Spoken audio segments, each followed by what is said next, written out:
Satu lagi Ustaz, terkait dengan adab ini, adab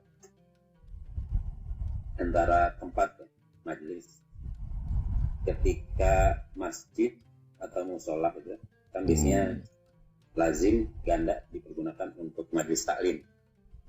Ketika posisi masjid atau musola posisinya di bawah, terus majelis taklim posisinya di atas, terkait dengan adabnya Ustaz. Mungkin di penjelasan mungkin ada solusi yang bisa mencerahkan gitu, seperti itu. Posisi jadi ya.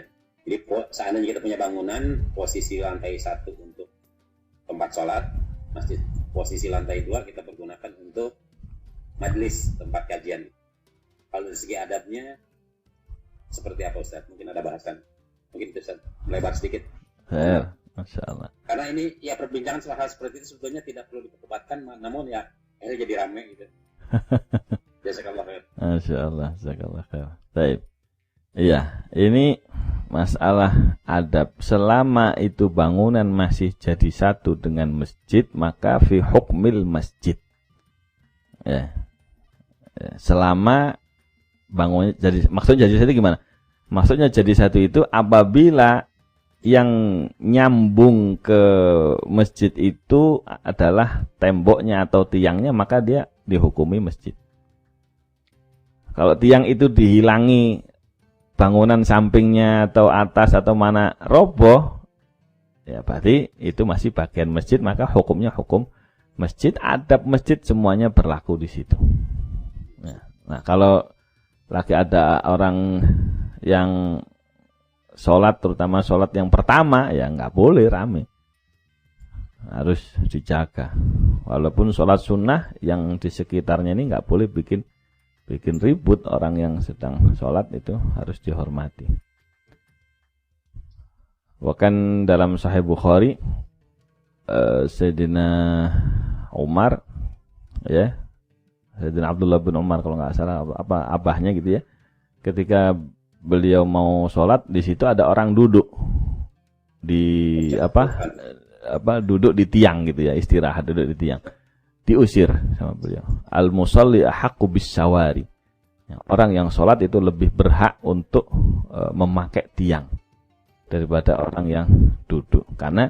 Kenapa? Karena hadzal bina li ajlis shalah. Karena bangunan itu dibangun untuk sholat. Jadi jangan sampai mengganggu kepentingan. Yang duduk ini harus rumongso. Tiang duduk. Ada orang sholat, dia ngobrol di tiang, oleh main HP, ganggu nggak kira-kira? Nah ini kan banyak yang nggak paham. Begitu? Kalau ya. Boleh saya diperpanjang lagi saya bertanya nih, kronologisnya seperti ini. Karena terkait dari masyarakat tuh kita butuh penjelasan ya.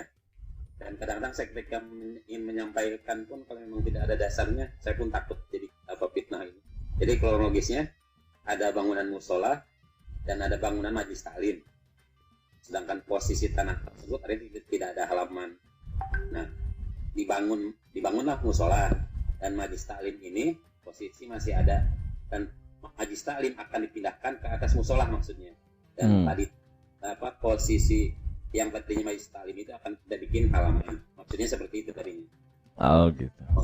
Jadi terkait dengan adat dan sebagainya, jadi ada dua pendapat, lebih baik yang musola masih dia masih khawatir tadi ketika ada yang sholat kita di majelis itu ada kegiatan mengganggu yang sholat. Tapi kalau misalnya kita pergunakan majelis tetap ada, kita tidak punya halaman. Jadi seperti itu. Jadi terkait dengan hukum dan sebagainya, kalian berkenaan dengan hukum, dia masih istilahnya tidak bisa menjawab dan belum bisa menjelaskan. Tadi kembali ke ada mungkin. Ya musola majelis gitu. Nah, jadi begini, nggak ada masalah sebenarnya. Majelis di atas musola itu nggak ada masalah. Asal yang dipelajari kegiatan itu kegiatan fardu ain. Kalaupun ada orang yang sholat sunnah, ya fardu ain nggak mengganggu. Gitu. Yang tadi dicontohkan itu kan sama Sayyidina Abdullah bin orang duduk-duduk di masjid, orang ini, itu nggak masalah. Kalaupun ada orang yang datang, dia sholatnya terlambat, nggak mengikuti jamaah yang pertama dengan imam rawatib, kemudian pengajiannya fardu ain, pengajian yang wajib. Anak-anak kita tahu itu nggak ada masalah. Ada jamaah yang kedua nggak ada masalah itu.